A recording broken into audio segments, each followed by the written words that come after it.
Hola chicos, ¿cómo están? Hoy vamos a ver a Platón, uno de los principales discípulos de Sócrates, y gracias a Platón es como conocemos a Sócrates.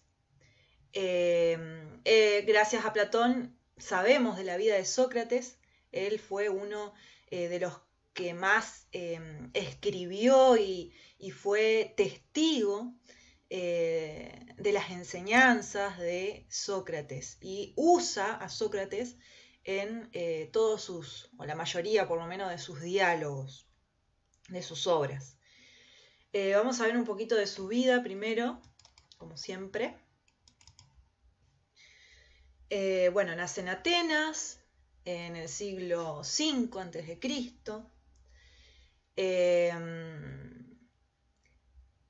Él pertenecía a una familia aristócrata, es decir, una familia con buena posición económica. Su verdadero nombre no es Platón, es Aristócles, pero nadie lo conoce, digamos, por ese nombre. Es conocido históricamente como Platón. Platón significa que tenía la espalda grande, ¿no? La espalda ancha. Y le quedó, digamos, ese sobrenombre. A los 20 años conoce a Sócrates, ¿no? Siendo, como dije hoy, uno de sus mejores discípulos. Bueno, nosotros nos vamos a centrar en, primero que nada, en la teoría de las ideas de Platón. ¿Se acuerdan que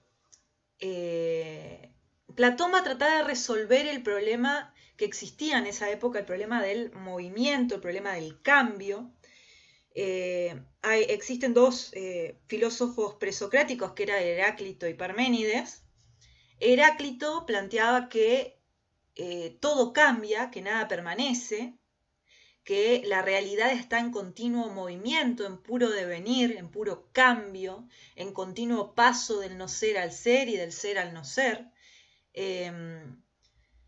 Y Parménides, al contrario de Heráclito, va a plantear que el cambio es una ilusión, que siempre hay algo que permanece y eso que permanece es el ser. Por lo tanto, el cambio, digamos, es una ilusión, porque el no ser no existe y por lo tanto no se puede pasar del no ser al ser. Lo que sí permanece y lo que no cambia es el ser. Él trata de resolver ese problema que había, ¿no? Del cambio y esta oposición entre Heráclito y Parménides, que todo cambia, que nada cambia. Él trata de resolver eso y para eso va a plantear la existencia de dos mundos, uno que cambia y el otro que permanece. Y acá tenemos la teoría de las ideas. Platón pertenece al periodo de la metafísica, de la Edad Antigua, ¿sí?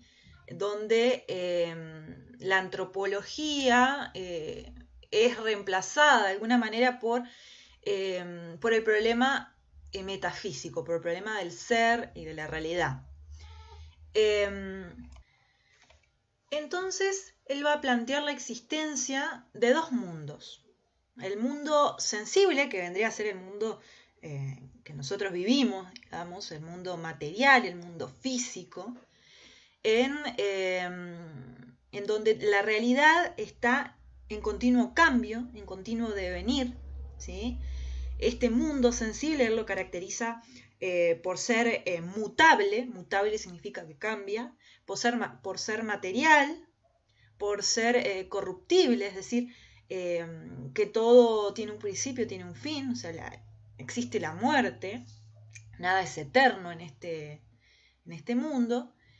Y este mundo, él va a decir que en realidad es una copia imperfecta, una imitación imperfecta del otro mundo, que es el mundo inteligible. Ese otro mundo, el mundo inteligible, posee características totalmente opuestas al del mundo sensible, es inmaterial, es eterno, es simple, es inmutable, y en ese mundo inteligible existen las ideas, las formas de todas las cosas que existen en el mundo sensible. Por ejemplo, en el mundo inteligible existe la verdad en sí misma. En este mundo existen cosas que son verdaderas. Allá existe la justicia en sí misma, acá cosas que son más o menos justas. Allá existe la belleza en sí misma, acá cosas que son más o menos bellas. También existen las ideas de cada cosa, por ejemplo. Tenemos la idea de... en el mundo sensible, por ejemplo, tenemos un gato. En el mundo inteligible tenemos la idea de gato, ¿sí? La idea es una idea sin materia, es solamente una idea que es eterna y que sirve como modelo, como arquetipo para la existencia de las cosas concretas en el mundo sensible. A ver, acá tengo un ejemplo. A ver. Acá. Tenemos el mundo de las ideas, tenemos por ejemplo la idea de caballo, ¿sí? Y en el mundo sensible tenemos los caballos en concreto. ¿Qué son? Esta idea de caballo es como el modelo, el arquetipo para la existencia efectiva y material de los objetos del mundo sensible. Estas ideas, ¿sí?, tienen las mismas características que el mundo inteligible o el mundo de las ideas. Es eterna, es inmaterial, es inmutable, y es una única idea, no es que existe una idea para cada raza de caballo, es la idea de caballo y después existen los caballos concretos con sus cualidades diferentes, algunos más chicos, otros más grandes, de distintos colores, etc., ¿no? Eso en el mundo sensible. En el mundo inteligible solamente existe la idea, ¿sí? Entonces, este mundo sensible, dice Platón, este mundo material en el que vivimos, participa de las cosas y participan de las ideas que existen en el mundo inteligible o el mundo de las ideas, ¿sí? Es como, este mundo vendría a ser una imitación imperfecta de el mundo de las ideas, ¿sí? De esta manera, planteando la existencia de estos dos mundos diferentes, pero que a su vez se relacionan, ¿no? Porque todas las cosas que existen en el mundo sensible existen como participación o como imitación, como copia de las ideas que existen en el mundo inteligible, trata de resolver el problema del devenir, ¿no? El mundo de las ideas vendría a ser ese ser inmutable, ¿no?, que planteaba Parménides, esa realidad que permanece, y el mundo sensible, que es mutable, que es puro devenir, que es puro cambio, pertenecería o haría referencia a el ser de Heráclito, ¿no?, que todo cambia, que todo es corruptible, ¿sí? A su vez, la existencia de estos dos mundos conlleva, digamos, a esta metafísica, ¿no? Este planteo de dos tipos, de dos planos ontológicos diferentes, en donde el mundo de las ideas tiene un plano de ser mucho más perfecto que el mundo sensible, ¿sí? Son dos planos diferentes. El mundo sensible, el mundo en que nosotros vivimos, es inferior al mundo inteligible, ¿sí? Es inferior. Porque el ser en nuestro mundo es un ser que cambia todo el tiempo, que es mutable. En cambio, en el mundo inteligible, el ser es perfecto, hay perfección, ¿sí? Ahora, estos dos mundos, son conocidos de manera diferente. A ver, al mundo sensible, al mundo de las cosas, lo conocemos mediante los sentidos. Los 5 sentidos, el olfato, el oído, ¿sí?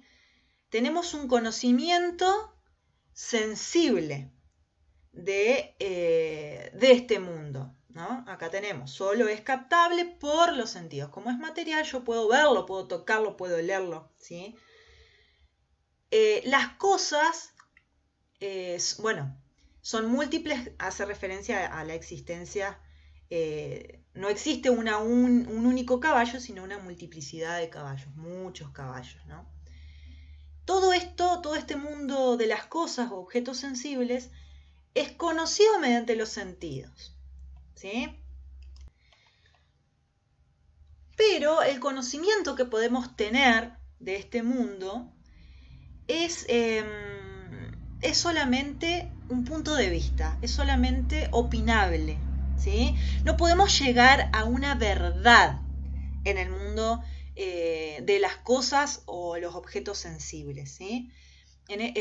Solamente podemos tener un conocimiento que va a ser relativo, es decir, no hay una verdad absoluta en el conocimiento del mundo sensible, porque la percepción de las cosas van a variar según la persona, según la época, según la cultura, etc., ¿no?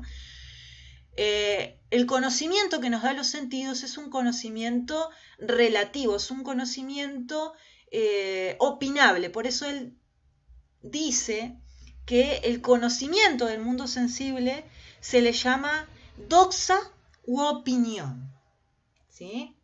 A ver, creo que tengo un cuadro acá. Ahí está. En el mundo sensible tenemos un conocimiento que él denomina doxa u opinión. Conocemos mediante la imaginación imágenes y tenemos un conocimiento de los entes materiales, de las cosas materiales, naturales, mediante los sentidos, que él le denomina creencia. Y las creencias y las conjeturas, las hipótesis son solamente puntos de vista y no hay verdad en ellas, digamos, son opinables, ¿sí? Ahora, el conocimiento del mundo inteligible se da ya no por los sentidos, ¿sí? El mundo sensible lo conocemos mediante los sentidos, lo captamos a través de los sentidos. El mundo inteligible lo captamos a través de la inteligencia, a través de la razón. Y sobre este mundo inteligible sí podemos llegar a una verdad, porque de este mundo surge la ciencia, ¿sí? La ciencia o verdad, la episteme. De acá el nombre epistemología, ¿sí? Episteme significa ciencia, conocimiento científico, ¿sí? De este mundo inteligible podemos llegar entonces a una verdad. Acá en este mundo inteligible se encuentran los entes matemáticos, ¿sí? Por eso la matemática es tan importante. La matemática no pertenece al mundo sensible, sino que pertenece al mundo inteligible. Y después tenemos el conocimiento de las ideas, que bueno, en la intuición intelectual le llama dialéctica, al conocimiento de las ideas que son superiores a las cosas que existen en el mundo sensible. ¿Se acuerdan que hablábamos, por un lado, de las ideas de todas las cosas? Por ejemplo, la idea de caballo, la idea de gato, la idea de mesa, la idea de gobierno, la idea, ¿sí? A su vez, en el mundo inteligible hay una jerarquía de ideas, ¿no? La idea más perfecta, más suprema, es la idea de bien o de uno, ¿sí? Después, debajo de ellas, debajo de esa idea de bien, que es la idea más perfecta, la idea superior, tenemos las ideas de justicia, de belleza, de verdad, las ideas relacionadas a la matemática, y por debajo de esas ideas tenemos las ideas de de las cosas sensibles, la idea de caballo, de gato, de mesa, etc., ¿no? Es decir, que existen como distintos planos de realidad en donde hay un plano superior y un plano inferior. El plano superior, la idea superior, la más perfecta de todas, es la idea de bien. De ahí va bajando, ¿no? Y lo inferior sería lo que pertenece al mundo sensible. Esto es lo inferior, digamos. El plano más imperfecto es el mundo sensible. Bien, entonces, tenemos dos tipos de conocimientos. La doxa o opinión. Este conocimiento es un conocimiento sensible porque está relacionado al conocimiento de las cosas sensibles que existen en el mundo sensible. Y por otro lado tenemos el conocimiento intelectual, el conocimiento que él denomina episteme o ciencia, que está relacionado a el conocimiento del mundo inteligible, de las ideas del mundo inteligible y de los entes matemáticos, ¿sí? Entonces tenemos dos tipos de conocimientos. De este podemos llegar a una verdad, de este solamente una mera opinión. Para explicar la existencia de estos dos mundos y los tipos de conocimiento, Platón utiliza un mito, una alegoría, que es la alegoría o el mito de la caverna. Platón fue uno de los filósofos que más mitos utilizó, me parece a mí, para explicar sus ideas. Utiliza el mito de la caverna, después vamos a ver más adelante en el video. También utiliza el mito del carro alado para explicar el problema del ser humano, del alma. Pero bueno, vamos a arrancar primero con el mito de la caverna o alegoría de la caverna. A ver, acá está. Esta alegoría de la caverna aparece en una de las obras principales de Platón, que se llama La República, ¿sí? Y bueno, la voy a explicar. Yo después le voy a pasar un documento donde va a estar escrita la alegoría, ¿no? Yo se las voy a explicar acá de manera general para que cuando vayan a leerla ya tengan una idea. En el mito de la caverna, Platón cuenta que en una cueva, en una caverna, existen unos hombres que están encadenados desde el nacimiento, ¿sí? Encadenados de pies y de manos en contra de un muro, y solamente pueden mirar para adelante, para el frente. Y lo único que ven en las paredes son sombras, ¿sí? Sombras. Ellos no saben que son sombras de las cosas que existen detrás del muro, ¿no? Ellos creen que eso que ven frente a la pared es la realidad. Ellos creen que eso es la realidad y que no existe nada más que eso. Justamente porque nacieron encadenados y desde chiquitos ya lo único que veían era eso, y entonces ellos creían que eso era la realidad. No había otra cosa fuera de lo que ellos podían percibir con sus sentidos, ¿no? Hasta que uno de esos prisioneros, de esas personas que estaban encadenadas, se libera. Rompe las cadenas, se libera y es capaz de recorrer, de salir, ver que esto que estaba viendo no es lo único que existe, de que hay algo más. Entonces comienza a recorrer el interior de la caverna y logra ver que las sombras que veía en ese mundo eran justamente sombras, no era la realidad. Eran copias, eran sombras de los objetos reales que unas personas tenían, ¿no? Y que había un fuego que hacía que se proyecte, ¿no? La sombra de esos objetos reales. Fíjense que acá ya tenemos una idea de la comparación entre el mundo inteligible y el mundo sensible, ¿no? El mundo sensible, las cosas, acuérdense que para Platón las cosas son copias de las ideas que existen en el mundo inteligible, ¿no? Esto vendría a ser las ideas de las cosas.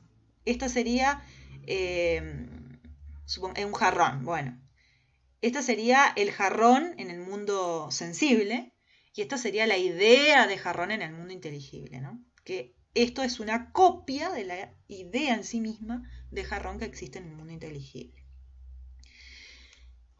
Acá podemos ver en la teoría de la caverna los distintos planos de realidad, ¿no? Tenemos el mundo sensible, después ya arrancamos el mundo inteligible, pero cada vez los planos de realidad en el mundo inteligible van aumentando.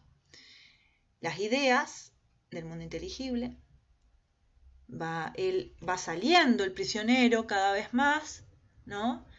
Hasta salir completamente de la caverna. Fuera de la caverna acá tenemos el mundo inteligible en su plenitud, ¿no? En donde la realidad es más perfecta, ¿no?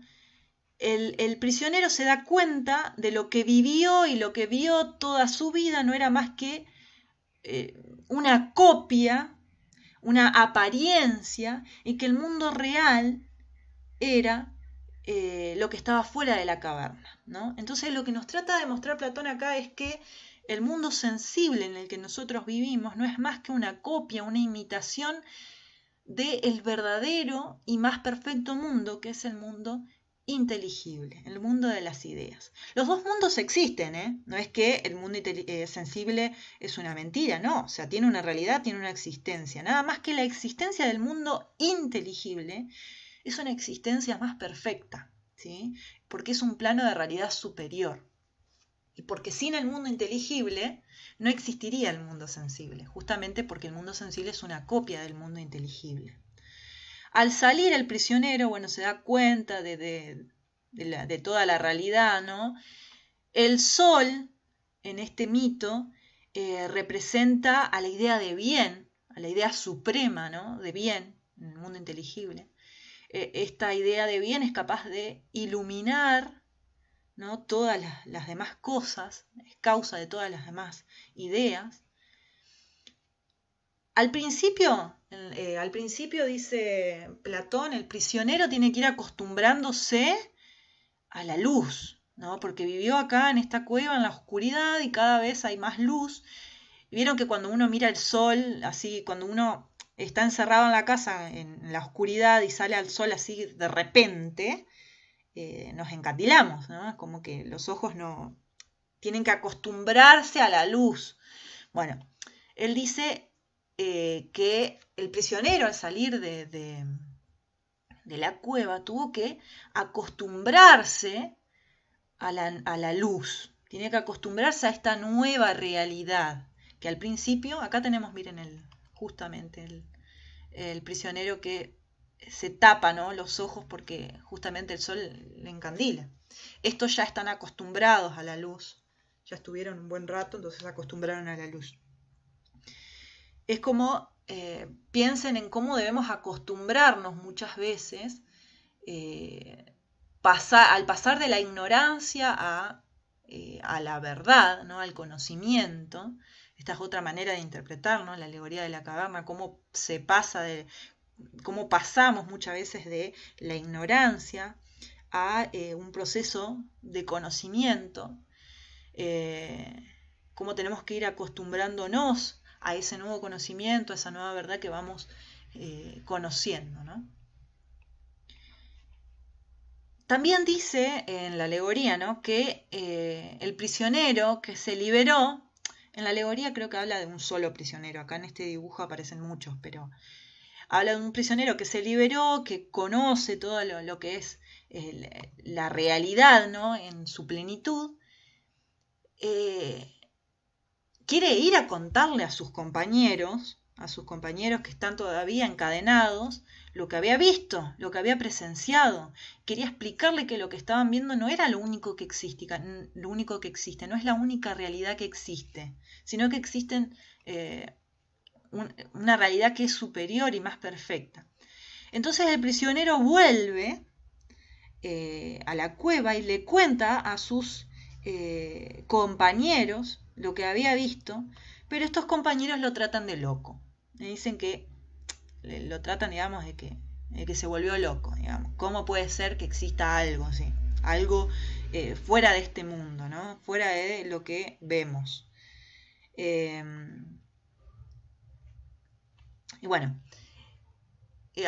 ahí Platón dice que estos compañeros, ¿no?, que vivieron tanto tiempo en la oscuridad, en las tinieblas, al venir un compañero y a decirle que lo que están ellos viviendo y viendo es en realidad una mentira, digamos, los compañeros lo tratarían de mentiroso, de loco, y hasta incluso serían capaces de matarlo, ¿no? Justamente porque están tan acostumbrados a esa realidad que tampoco quieren saber la verdad, no les interesa, porque están cómodos en su ignorancia, ¿no?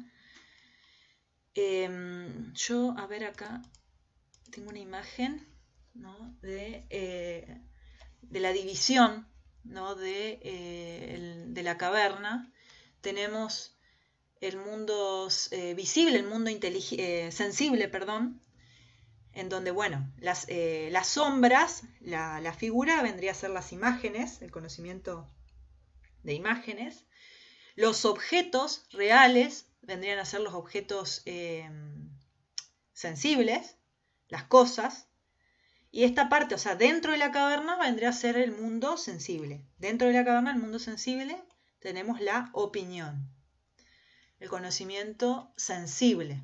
Ahora, fuera de la caverna, ya tenemos el conocimiento del mundo inteligible. Vendría a ser el conocimiento de la episteme o de la ciencia, ¿no?, que se conoce a través de la inteligencia, los entes matemáticos y las ideas, ¿no?, el pensamiento y la inteligencia en el mundo inteligible, la imaginación y la creencia en el mundo sensible. Después encontré, como para relacionarlo con la actualidad, a este mito, encontré una imagen en internet que me gustó mucho. Es muy actual, es de alguna manera relacionar el planteo de la alegoría de la caverna con algo de nuestra actualidad, ¿no? Me encantó esto. Por ejemplo, acá tenemos las personas que creen, ¿no?, mirando la tele y pensando que todo lo que dicen en la televisión, esa es la realidad y esa es la verdad. Cuando, en realidad, lo que vemos en la televisión, de alguna manera, ya fue premeditado o por los medios de comunicación. Es decir, los medios de comunicación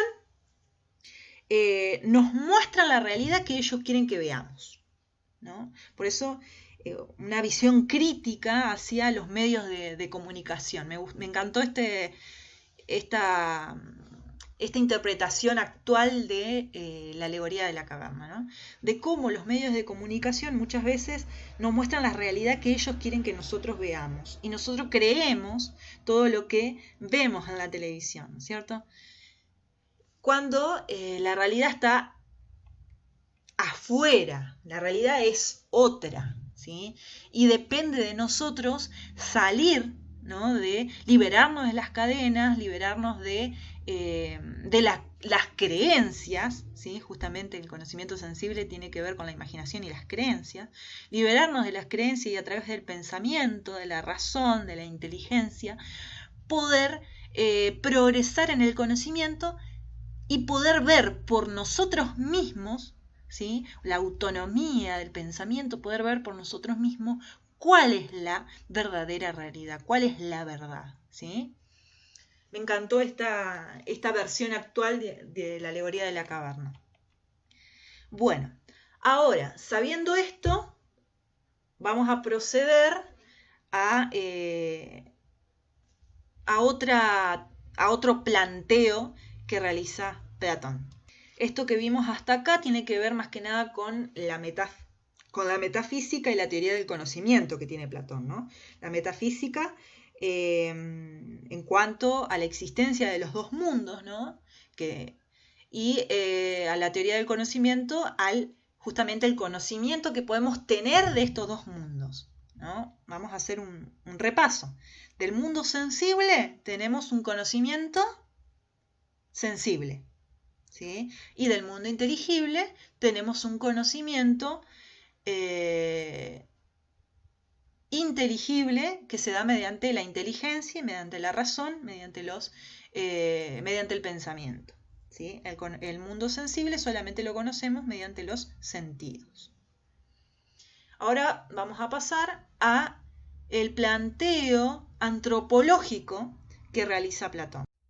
Bueno, sabiendo esto, esta distinción que Platón hace entre el mundo sensible y el mundo inteligible, vamos a ver ahora la antropología platónica, o sea, el papel del ser humano en esto. ¿Qué concepción tiene Platón respecto del ser humano, respecto del hombre? Cuando yo hablo de hombre, chicos, hablo mujer y varón, ¿sí?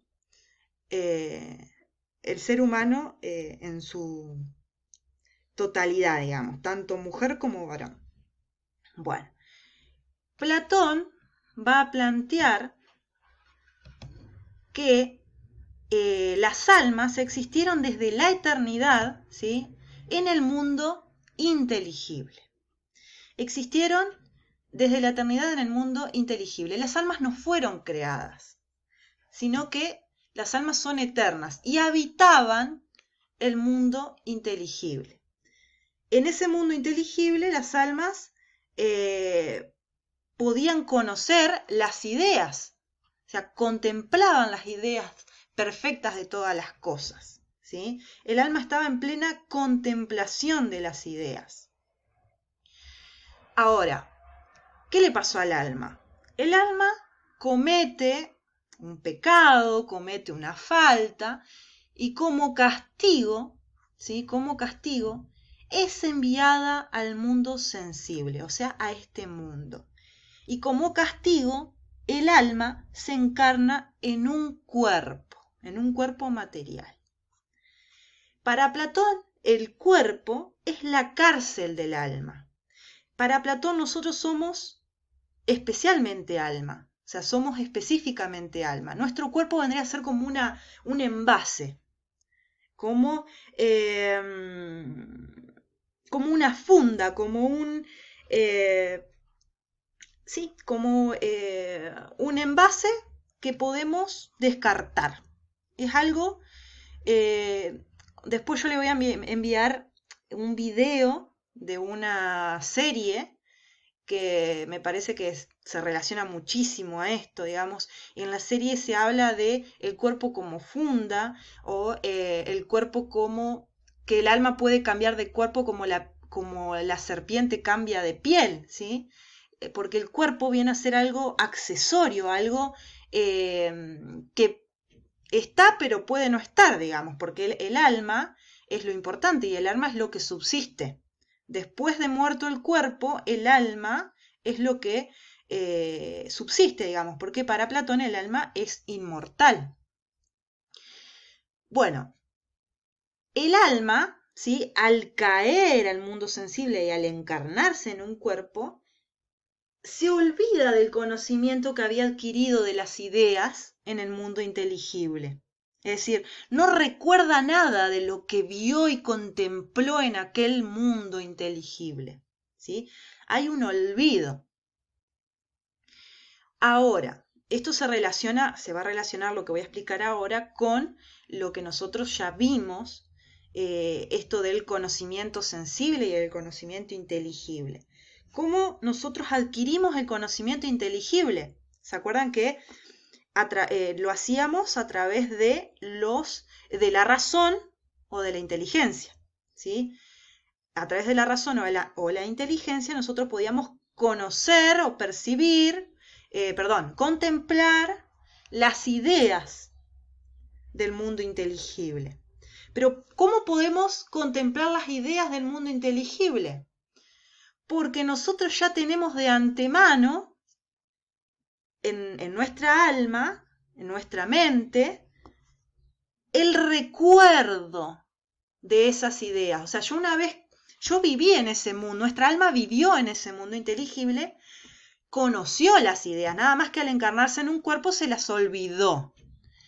Pero a medida que yo voy ascendiendo en los grados de conocimiento, voy recordando esas ideas. A ese recuerdo, Platón le llama reminiscencia. Acá arriba, reminiscencia. ¿Sí? Yo recuerdo las ideas del mundo inteligible, recuerdo la idea de belleza en sí misma, recuerdo la idea de justicia en sí misma. O sea, a ver, yo sé lo que es la justicia, yo sé lo que es la belleza, yo sé lo que es el amor, en sentido perfecto, digo, ¿no? Lo que pasa es que en este mundo sensible, la justicia de manera perfecta no la podemos encontrar. La belleza de manera perfecta tampoco la podemos encontrar. El amor perfecto tampoco lo podemos encontrar. Pero sí sabemos lo que es. ¿Por qué sabemos lo que es? Dice Platón, porque nuestra alma estuvo en contemplación de las ideas, de esas ideas perfectas, cuando estuvo en el mundo inteligible. Bien, ahora, el alma entonces, esta parte del ser humano, o sea, el ser humano entonces está compuesto por dos sustancias, o por dos elementos. Por un lado el alma y por otro lado el cuerpo. Esta unión de cuerpo y alma es una unión accidental, porque lo importante entonces es el alma. El cuerpo es la tumba, es la cárcel del alma. Mantiene prisionera al alma en este mundo.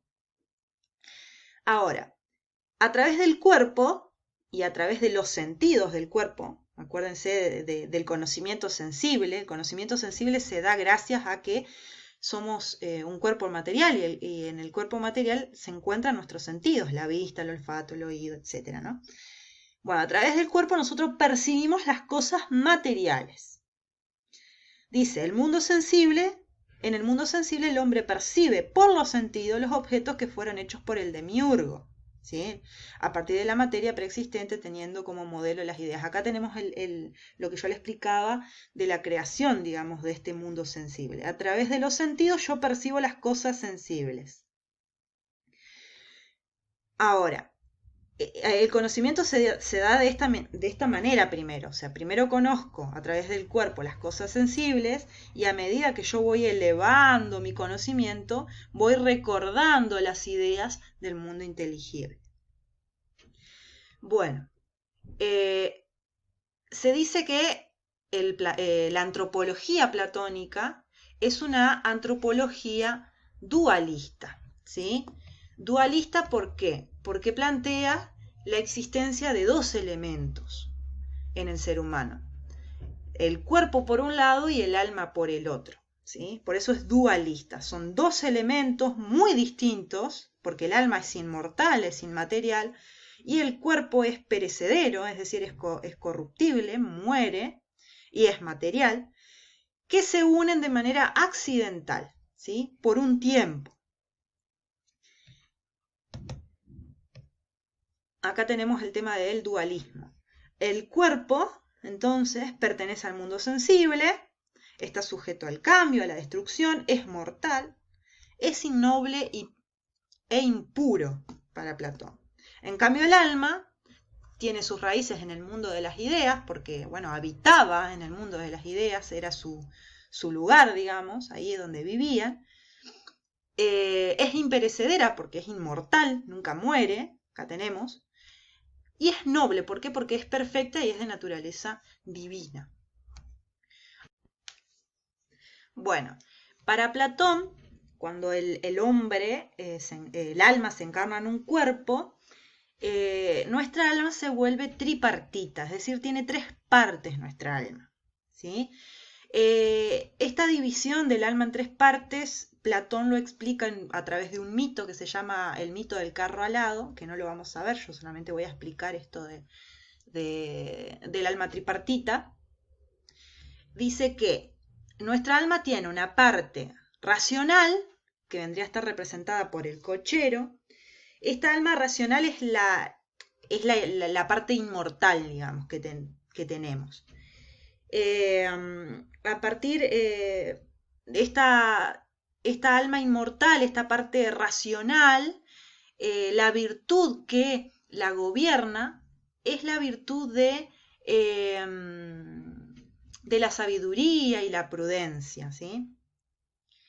La parte racional, de la parte concupiscible, que está representada acá como el caballo malo, porque es la parte más inferior del alma, porque dice que está relacionada con todo lo que tiene que ver con los deseos, con los placeres sensibles y corporales.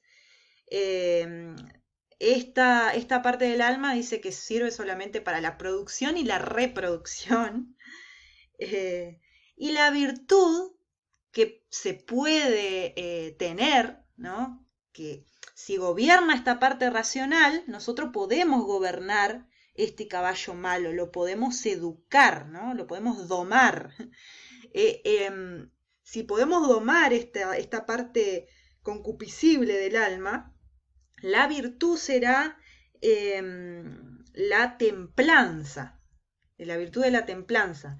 ¿En qué consiste esta virtud? Es la capacidad de moderar todos los placeres corporales. Por ejemplo, un ejemplo tonto les doy. En lugar de tomar hasta emborracharme y perder el conocimiento, tomo un poco hasta sentirme alegre, pero no me emborracho, por ejemplo, ¿no? Eso sería que la parte racional gobierna la parte concupiscible. Y después tenemos la otra parte del alma, que está representada por el caballo bueno, que es la parte irascible. La parte irascible representa para Platón la valentía, la fortaleza para sobrellevar el dolor, el sufrimiento, ¿sí? Y la palabra esta irascible viene de ira.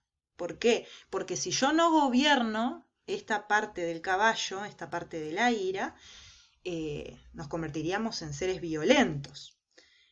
Esto, ¿saben por qué esta división la hace Platón? Esto es a modo de agregado, digamos.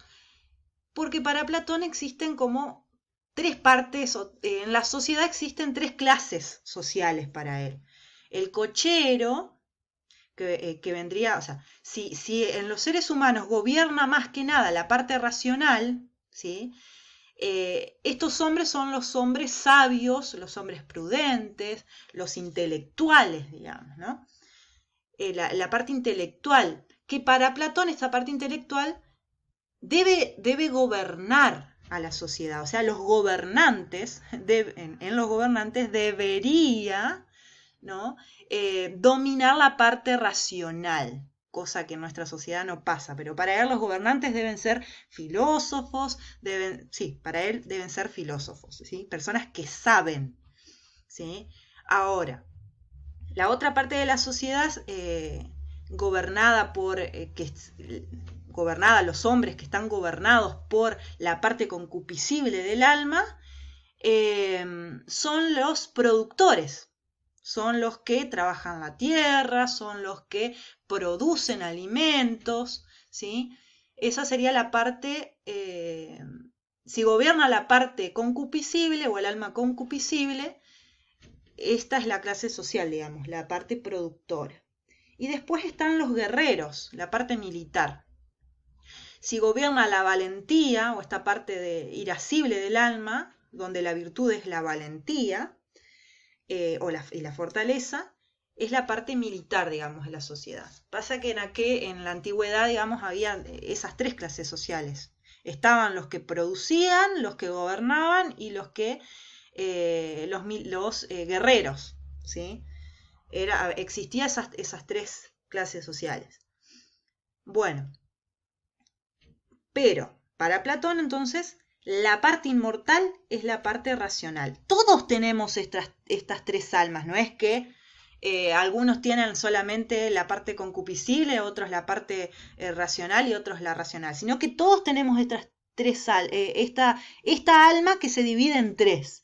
Nada más que en algunos predomina una parte y en otros otra, ¿sí? Pero todos tenemos estas tres esta alma, porque en realidad es una sola, nada más que dividida en 3 partes, ¿no?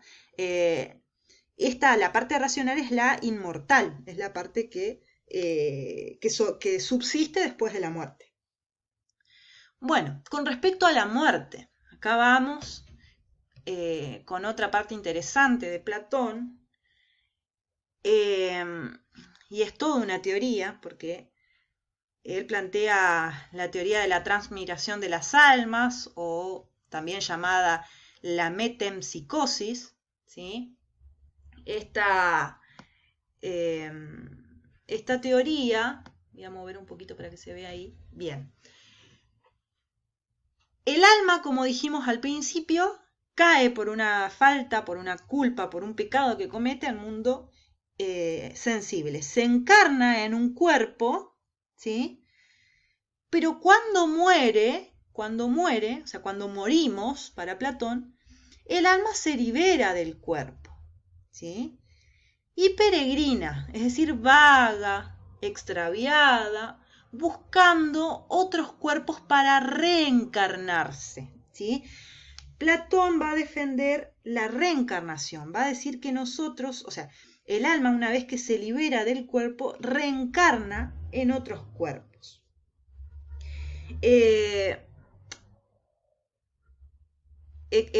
Platón trató el problema de la reencarnación en 2 obras importantes para él. Una es el Fedón y otra es la obra que se llama La República.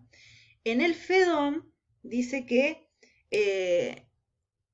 el alma, ¿sí?, después va a reencarnarse sucesivamente, una vez que muere, digamos, va a reencarnarse en otros cuerpos, que pueden ser de animales o de personas, ¿sí?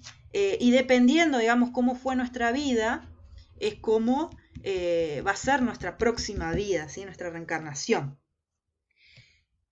Pero deben pasar más o menos 10.000 años para que 10.000 años de reencarnación, o sea que tenemos que reencarnar 10.000 años para poder volver, para que nuestra alma por fin pueda volver al mundo inteligible, al mundo de las ideas. Ahora, si nosotros tuvimos una vida virtuosa, si nosotros purificamos nuestra alma no tiene que esperar 10.000 años para volver al mundo inteligible. Tiene que esperar 3.000 años, o sea, un poco menos.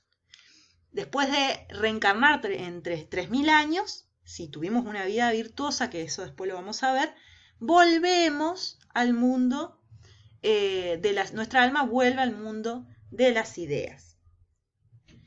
Pero, ¿sí?, para Platón nuestra alma no está eternamente en el mundo de las ideas.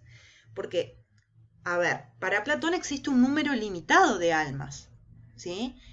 Si tuviéramos un castigo o un premio eterno después de la muerte, es decir, por ejemplo, si muero, si mi alma vuelve, después de 10.000 años, vuelve al mundo inteligible y no se queda eternamente en ese mundo inteligible, sino que pasa en ese mundo inteligible, habita nuevamente 1.000 años, vive 1.000 años en el mundo inteligible y después vuelve a caer, ¿sí? Vuelve a caer y vuelve nuevamente ese ciclo, ¿sí? Para Platón, el tema de la encarnación, reencarnación y la vuelta al mundo de las ideas es cíclico. Es decir, el alma cae al mundo inteligible, se encarna en cuerpos, pasa como vagando, ¿no?, en este mundo sensible, reencarnando, vuelve al mundo de las ideas, pasa un tiempo acá y después vuelve a caer y vuelve a reencarnarse y vuelve a ir al mundo inteligible y así sucesivamente, es un ciclo. Bueno, con respecto a la purificación, ¿sí? La purificación se da, o sea, la purificación del alma, o sea, si queremos reencarnar en una vida mejor que la que tengo, ¿sí?, o si quiero que mi alma vuelva lo antes posible al mundo inteligible, tengo que purificar mi alma. Y esa purificación, mi alma y mi cuerpo, pero en realidad soy un compuesto. En este mundo sensible soy un compuesto de cuerpo y alma. ¿Y cómo lo hago? A través de la educación. ¿Por qué a través de la educación? Porque para Platón, la educación y la parte moral, es decir, la parte de mis acciones buenas y malas, está relacionada con el conocimiento. A través de la educación yo parto del conocimiento del mundo sensible y asciendo cada vez más a los grados de conocimiento hasta el conocimiento del mundo inteligible. Volvemos a este cuadrito. Entonces parto del conocimiento sensible de las cosas de este mundo y asciendo cada vez más hasta llegar al conocimiento de las ideas del mundo inteligible. Para él, la purificación del alma, los conocimientos más elevados, son la matemática y la filosofía. Lo que pasa es que la filosofía en aquel tiempo, digamos, englobaba todos los saberes. Y conociendo, sabiendo, siendo un hombre sabio y prudente, voy a ser buena persona. Es decir, la moral, las buenas acciones está relacionado con el conocimiento, ¿sí? Mientras más sepamos, más sabios seamos, más buenas personas podemos llegar a ser, ¿sí? ¿Por qué? Porque más virtuosos vamos a ser. Bueno, esta parte es una parte ingenua de Platón, ¿no? Esta idea de que la sabiduría está relacionada con